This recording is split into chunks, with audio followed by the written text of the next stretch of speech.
CO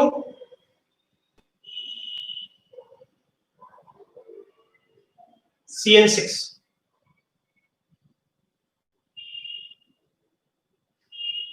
minus.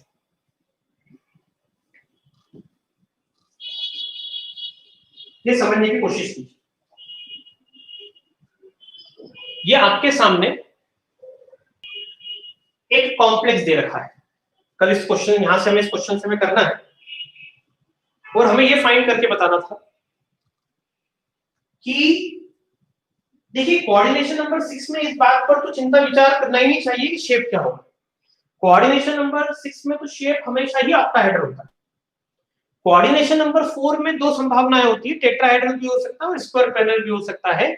DsP2 हुआ तो square panel होगा और sp3 या D3s हुआ, D3s वैसे कॉमन नहीं है, sp3 हुआ तो टेट्राहेड्रल शेप होगा। तो यहाँ पे तो शेप तो ऑक्टाहेड्रल होगा।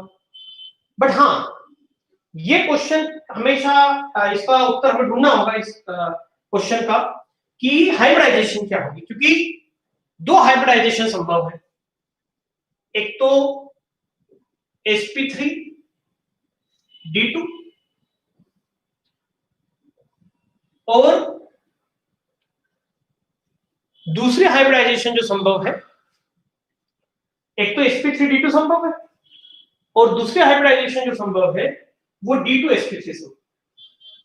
सो दो ये संभावनाएं हैं जिनके बारे में हमें विचार करना होगा कि हाइब्रिडाइजेशन d2sp3 होगी या sp3d2। ठीक है, तो अब इन दो संभावनाओं पे कभी विचार हमें करना है। इन दो संभावनाओं पे कभी विचार करना है तो सबसे पहले हम कोबाल्ट की बात करें या फिर कोबाल्ट के ऑक्सीडेशन स्टेट की बात करें। तो यहाँ पे कोबाल्ट की ऑक्सीडेशन स्टेट जो है वो +3 है और कभी कोबाल्ट की ऑक्सीडेशन स्टेट यहाँ पे +3 है तो क्या होगा इलेक्ट्रॉनिक कॉन्फिगरेशन।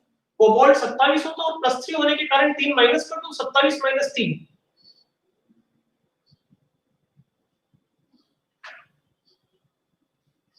24 हो गया। तो कोबाल्ट +3 जो है वो 24 हो गया। तो कुल मिलाकर ये 24। अब इलेक्ट्रॉनिक कॉन्फ़िगरेशन जहां तक की बात की जाती है कोबाल्ट +3 की,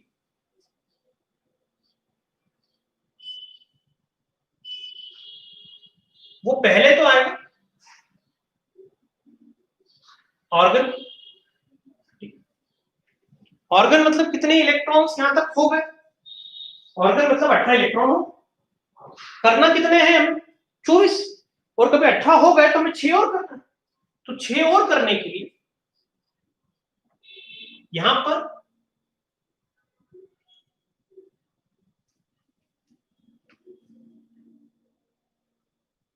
3d6 6 करने के लिए 3d6 ये समझने की कोशिश।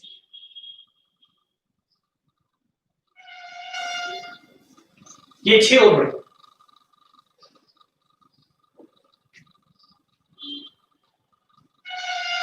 अब 3d6 हो गए तो यहां पर इसे लिखे हम कभी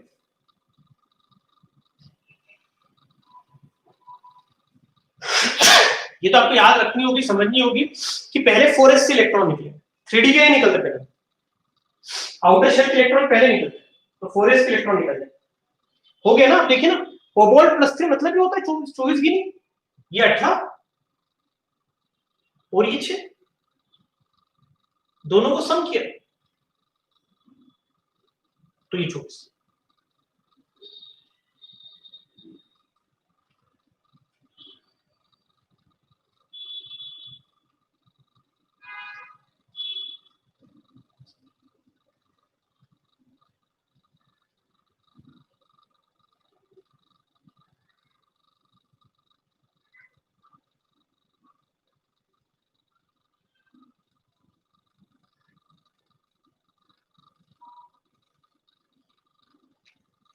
ठीक है,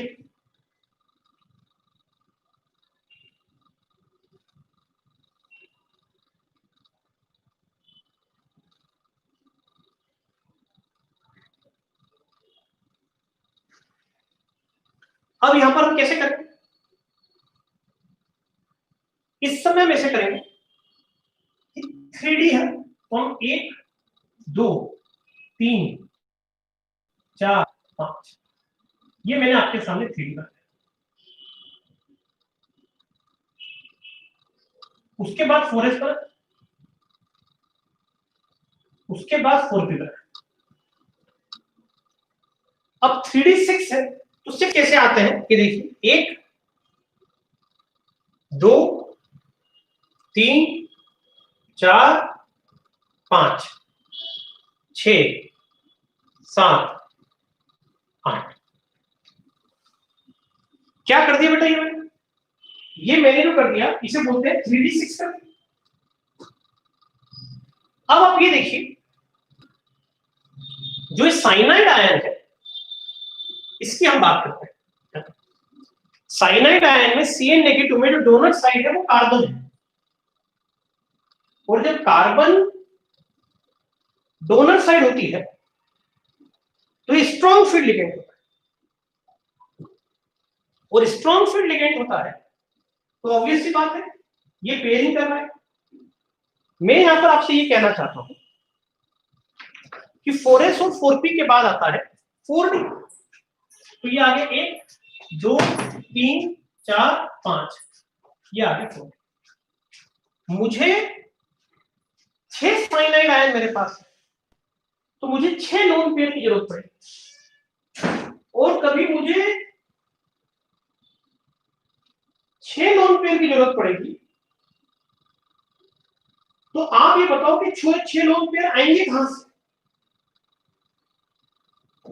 6 लोन पेयर आएंगे कहां से, तो 6 साइनाइड आएंगे उनसे लोन पेयर आएंगे, तो ये एम्प्टी ऑर्बिटल 6 कौन से यूज करो, मतलब मेरा क्वेश्चन ये है कि बाहर वाले डी यूज करो, ये मतलब ऐसा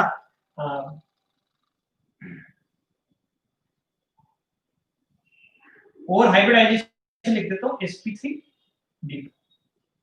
ये यूज करो। आपको पता है ना केमिकल बॉन्डिंग से कोऑर्डिनेशन केमिस्ट्री में ये अंतर है, केमिकल बॉन्डिंग में हाफ फील्ड इलेक्ट्रॉन चाहिए होते थे क्योंकि लोन वहां पे लोन पे डोनेट नहीं होता, वहां पे दोनों के half half empty orbital share करते थे, यहाँ पे तो Cn नेगेटिव पे लोन पे डालेगा तो उसको पूरा ही एम्प्टी ऑर्बिटल चाहिए। तो फाइनली ये मेरा आंसर आ गया,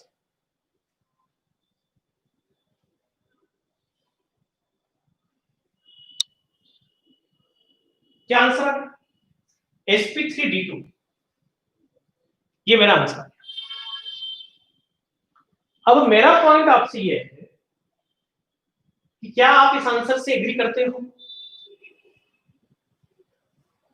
तो आप ये कहोगे कि सर यहाँ पे कल F था तो हमने इस आंसर से एग्री कर लिया, F नेगेटिव होता, वीक फील्ड लिगेंड होता तो हम इस आंसर से एग्री कर लेते, बट यहां पर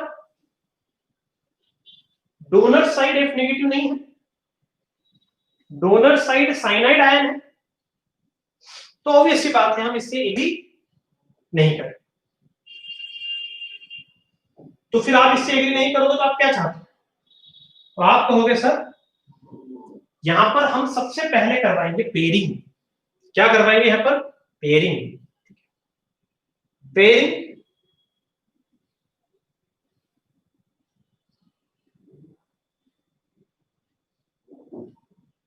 इज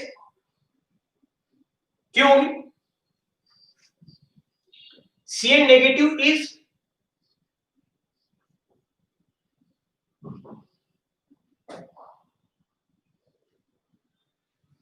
थोड़ा ऊपर कर,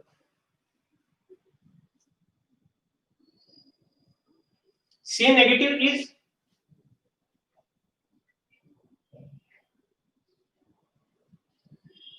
स्ट्रॉन्ग फील्ड लिगेंड,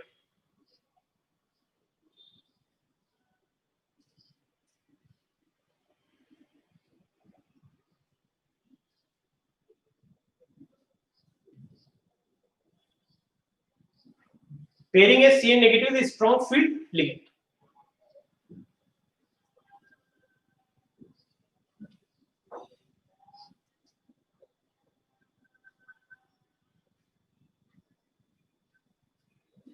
तो पेयरिंग के बाद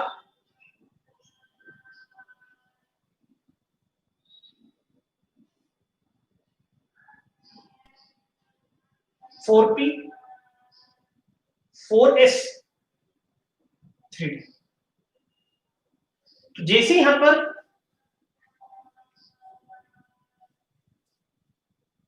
ये 6 करना था ना, मैंने 8 बना दी यहां पर। ये थोड़ा सा चेंज कर देता हूं।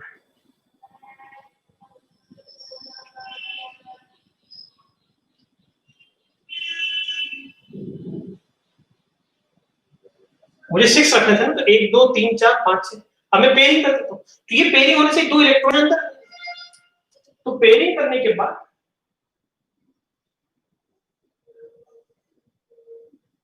यहां से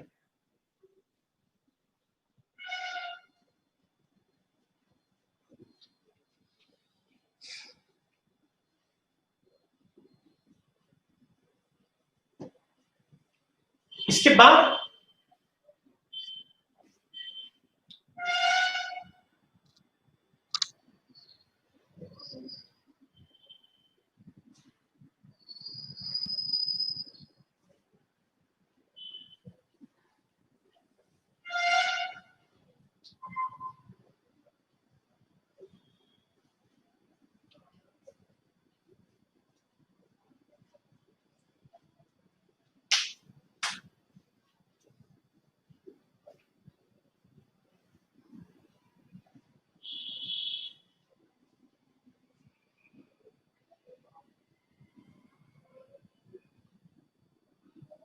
यहां पे पेयरिंग हो जाएगी और अंदर वाला डीयूज होगा,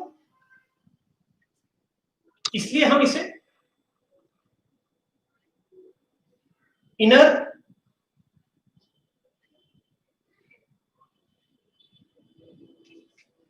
ऑर्बिटल कॉम्प्लेक्स।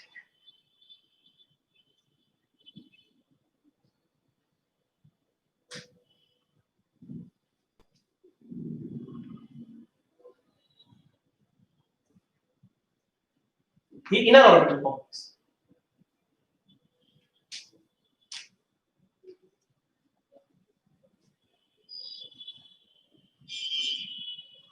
अंदर वाले डीयूज होंगे, it is inner orbital complex.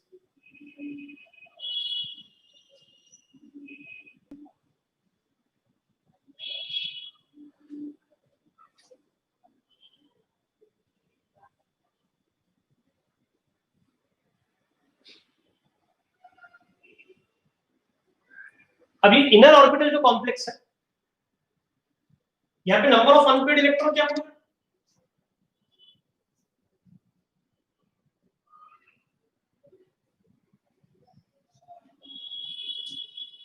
Number of unpaired electron आप बोल दोगे 0। पैरामैग्नेटिक डायमैग्नेटिक, तो ये डायमैग्नेटिक।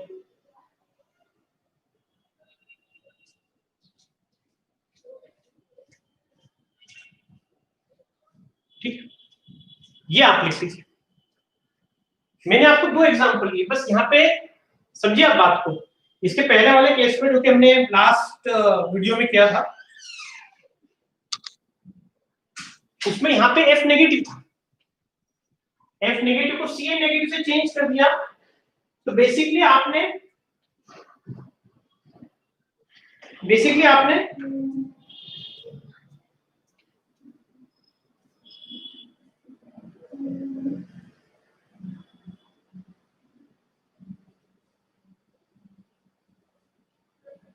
F नेगेटिव को Cn नेगेटिव से आपने चेंज कर दिया। तो बेसिकली आपने वीक फील्ड लिगेंड को स्ट्रॉन्ग फील्ड लिगेंड से कन्वर्ट किया। तो इसलिए जो आपका आंसर है उसमें ये परिवर्तन आ गया।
चलिए और इस तरीके के क्वेश्चन करते हैं।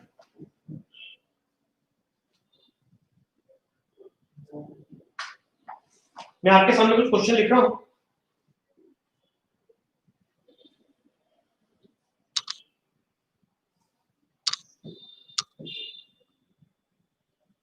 आप इन्हें सॉल्व कीजिए।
करिए इन सब क्वेश्चन।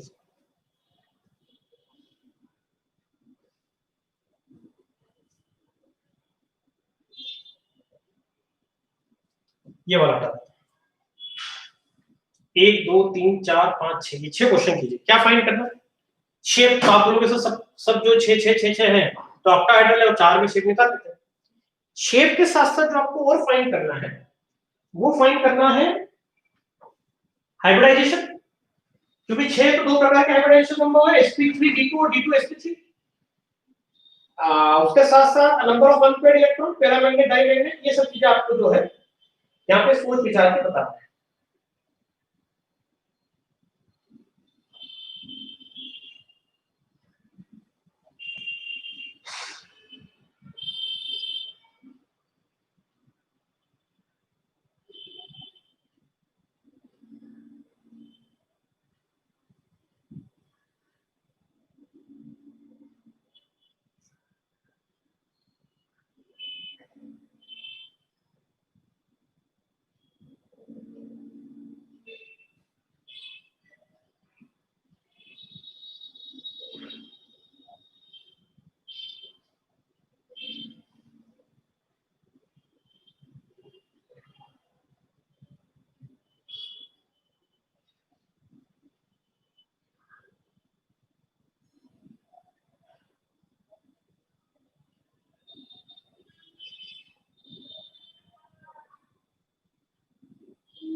हो गए सभी क्वेश्चन?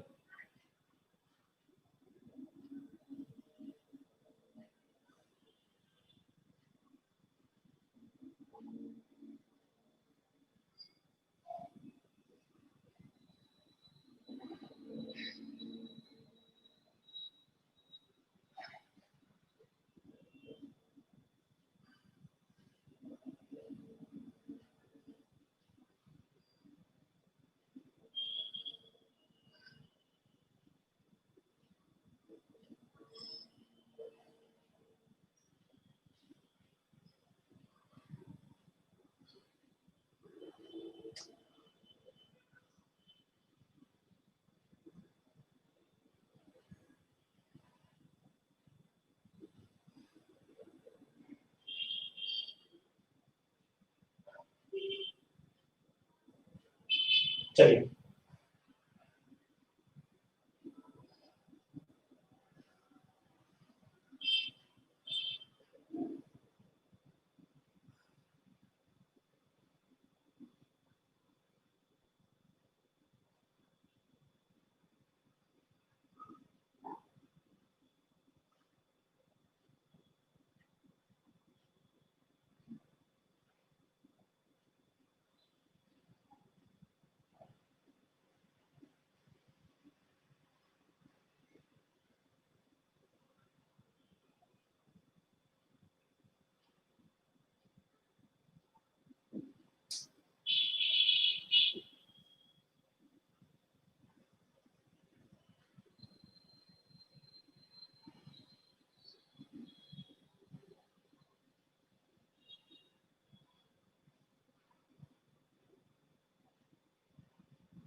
चलिए ठीक है, एक एक करके करते हैं। एफी की बात करो, इस वाले केस को पहले करते हैं। यहां पर एफी की ऑक्सीडेशन स्टेट आप बता सकते हैं कितनी है? Fe की ऑक्सीडेशन स्टेट आ जाएगी बेटा +2। तो ये मैंने लिख दिया Fe इज इक्वल टू +2। ठीक, अब कभी मैंने Fe की ऑक्सीडेशन स्टेट +2 लिखी तो आप इलेक्ट्रॉनिक कॉन्फ़िगरेशन क्या बोलेंगे? Fe+2 मतलब उसके इलेक्ट्रॉन हो गए 24, क्योंकि Fe होता है 26 और +2 बोल दिया मतलब 2 इलेक्ट्रॉन कम हो गए तो 24 हो। तो Fe जो है वो 24 हो। अब यहां पर इसका इलेक्ट्रॉनिक कॉन्फ़िगरेशन हमें लिखना, तो पहले तो आएगा Ar, ये होगा 18। 18 में कितने और जोड़ दें? 6 और जोड़ दीजिए। जिसे आप 18 में 6 और जोड़ेंगे तो कितना हो गया अभी? 24 हो गया ना। Fe+2 मतलब 24 तो होता है। 24 करने थे आपको, आपने 24 कर दिए। अब 24 हो गए तो यहां पर एक, यहां पर 2 3 4 5, ये आ गया आपका 3। उसके बाद आ गया आपका 4s, उसके बाद आ गया आपका 4p, उसके बाद आ गया आपका 4d।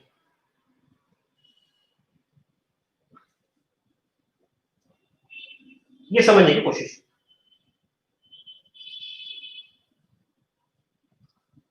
यहां पर 3d6 है, 1 2 3 4 5 6।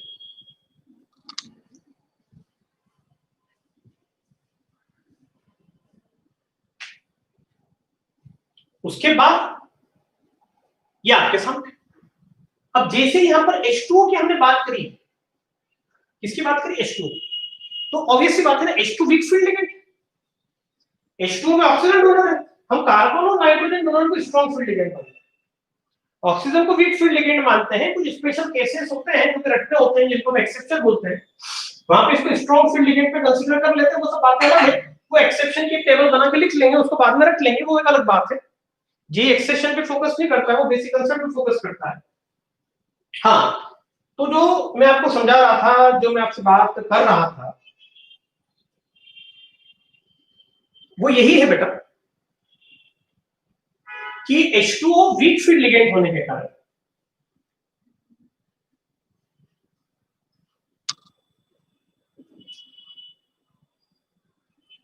वो बाहर के डी यूज करता, तो इसलिए यहां पर हो जाएगा sp3,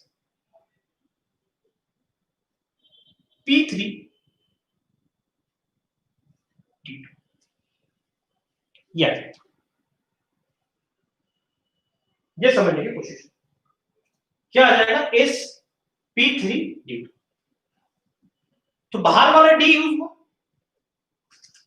इसलिए हम इसको बोलते हैं आउटर ऑक्टाहेड्रल कॉम्प्लेक्स।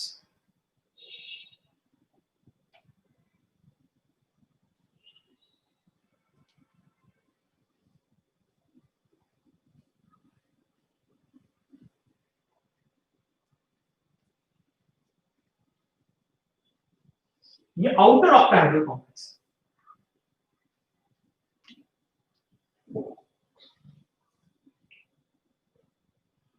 ये इसका हाइब्रिडाइजेशन है, ये इसका शेप।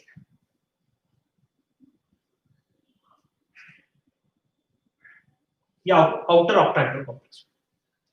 अगला पॉइंट हमसे क्या पूछा गया है? हमसे पूछा गया है कि नंबर ऑफ अनपेड इलेक्ट्रॉन। तो नंबर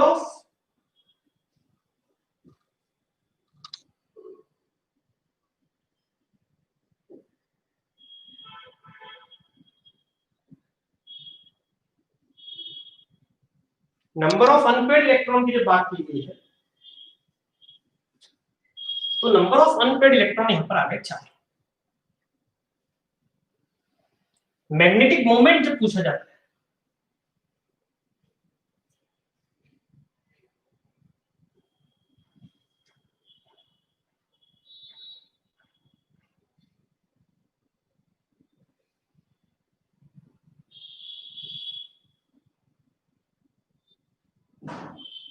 मैग्नेटिक मोमेंट, तो वो होता है n+2 बोहर्स मैग्नेटम,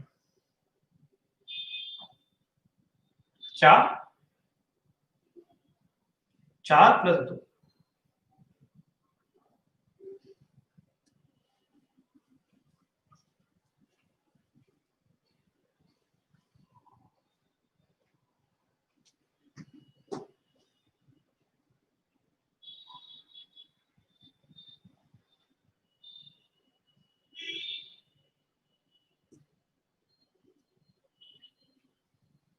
ये मैग्नेटिक मोमेंट।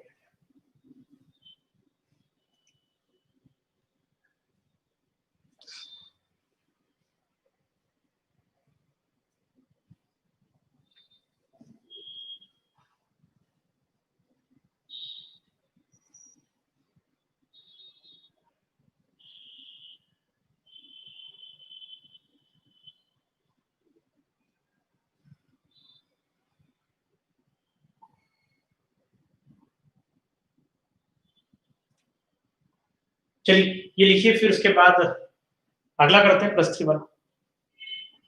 ऐसा सबके लिए हमें निकालना है बेटा।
चलिए बताओ,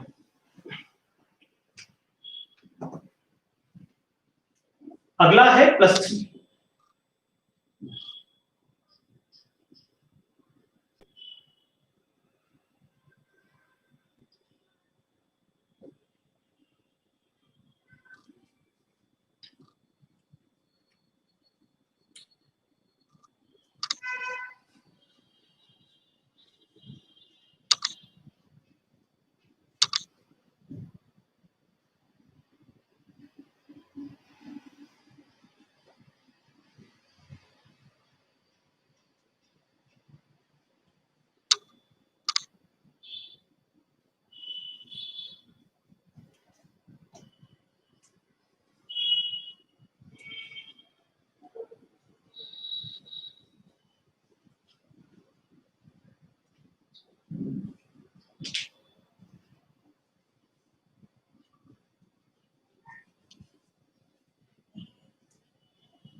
चलिए, तो 5 हो गए। अब फिर से ये भी नेगेटिव है, मतलब ये भी एफ वीक फील्ड लिगेंड की है, ये भी डब्ल्यू है, मैं लिख देता हूँ यहाँ पे। ये वीक फील्ड लिगेंड का एग्जांपल है, वीक फील्ड लिगेंड। ये भी एग्जांपल जो है वीक फील्ड लिगेंड का है।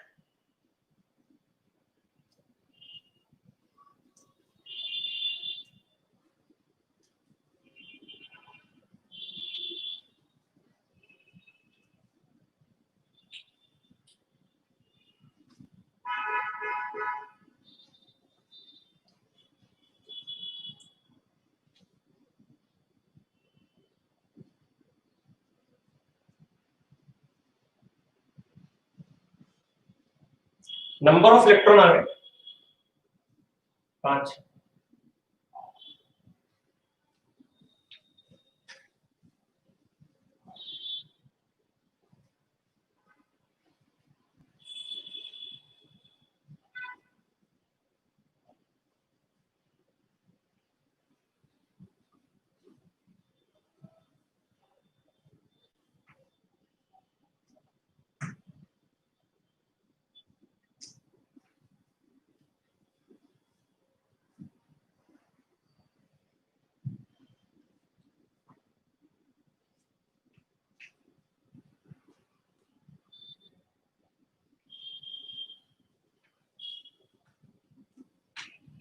ये देखिए,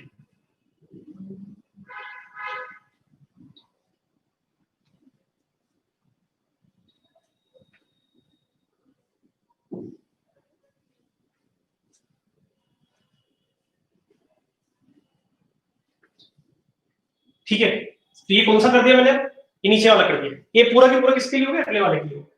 अब यहाँ पे समझ गए ना, +3 कर दिया, 23 हो गया, 5 इलेक्ट्रॉन हो गए। तो ये जो केस हो गया इसको हटा देता हूं, ये इसके लिए हो गया। तो अब इसको लिख लो, फिर इसके लिए करते हैं।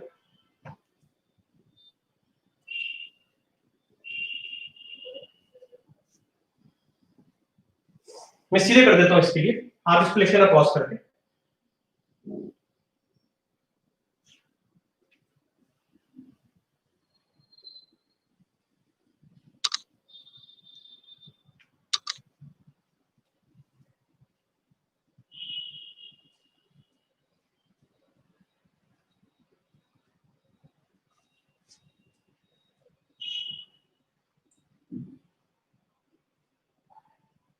इसको इसको कर दो फटाफट। ये वाला तो हो गया ना केस, ये वाला तो केस हो गया। अब ये स्ट्रॉन्ग फील्ड लिगेंड के कैसे दोनों।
चलिए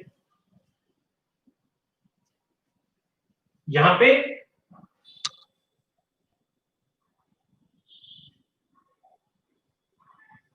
Fe+2 है,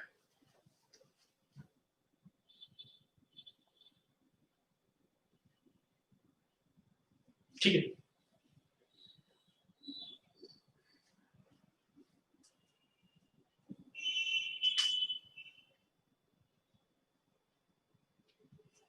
जैसे मैंने बोला Fe+2 है यहां पर, तो फिर अगर अपन लिख देते हैं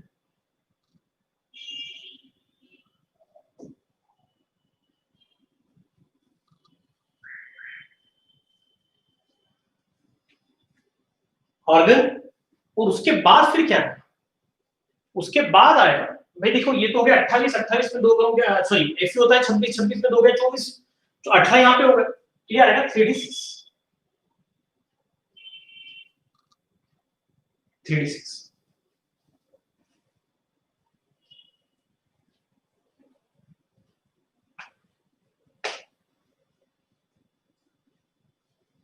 तो 3d6 है, पर आप देखिए साइनाइड आयन है, तो कभी पेयरिंग की आवश्यकता होगी, तो फिर आपको पेयरिंग करवानी पड़ेगी।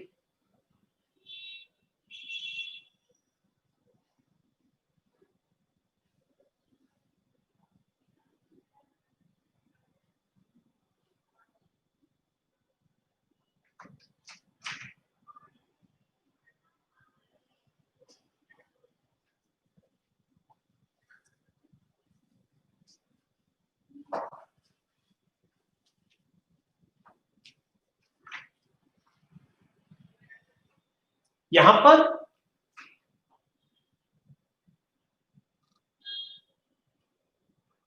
ये मैंने 3d लिखा, ये मैंने 4s लिखा, ये मैंने 4p लिखा,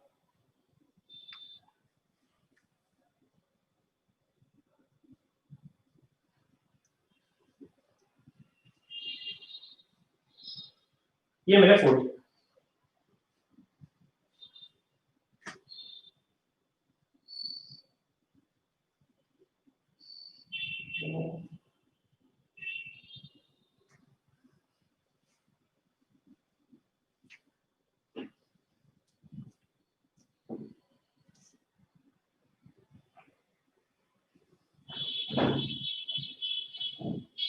इस समय 3d की हम बात करें तो 1 2 3 4 5 6,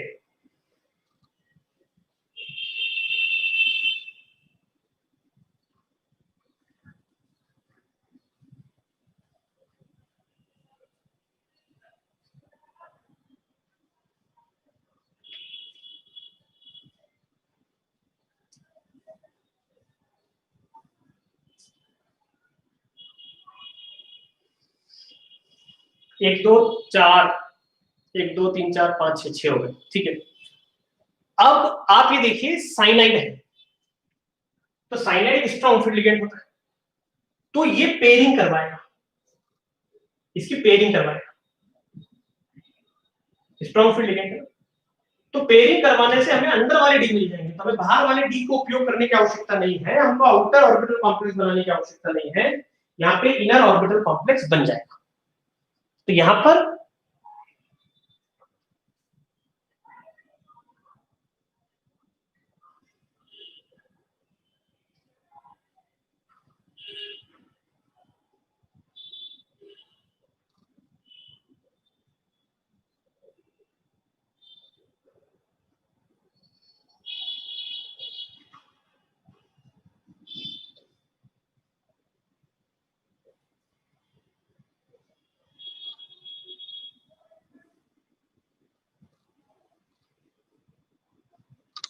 ये फोटो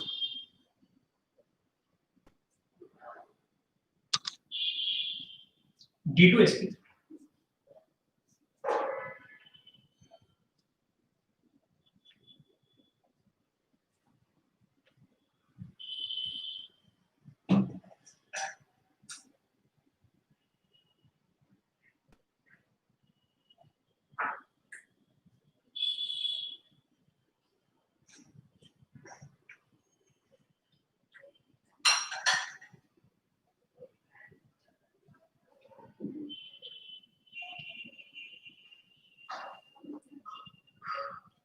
ठीक है, तो अनपेड इलेक्ट्रॉन कितने बोलोगे जी?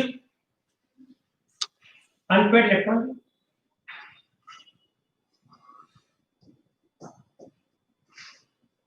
आपसे कभी ये पूछा गया कि पैरामैग्नेटिक या डायमैग्नेटिक, तो क्या बोलोगे? डायमैग्नेटिक। जब अनपेड इलेक्ट्रॉन जीरो होते हैं तो डायमैग्नेटिक, अनपेड इलेक्ट्रॉन एक ही एक से अधिक हो तो पैरामैग्नेटिक।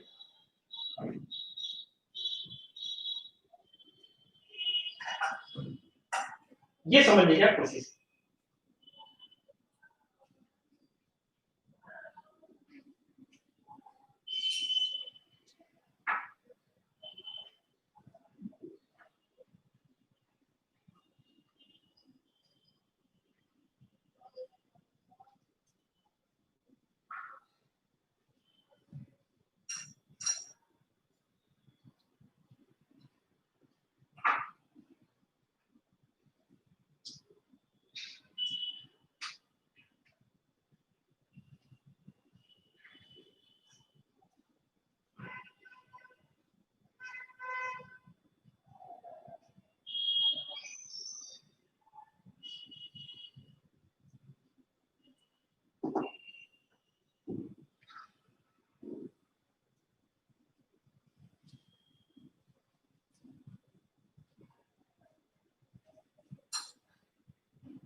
बस ये वाला क्वेश्चन भी हो गया, यहां तक मामला था ना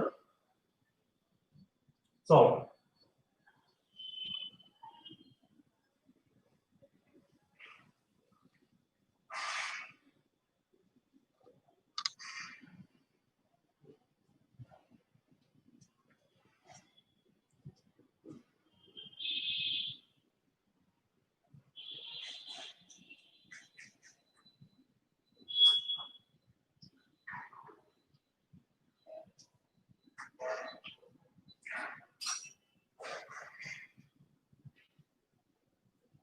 कल ये 3 क्वेश्चन से करते हैं बेटा।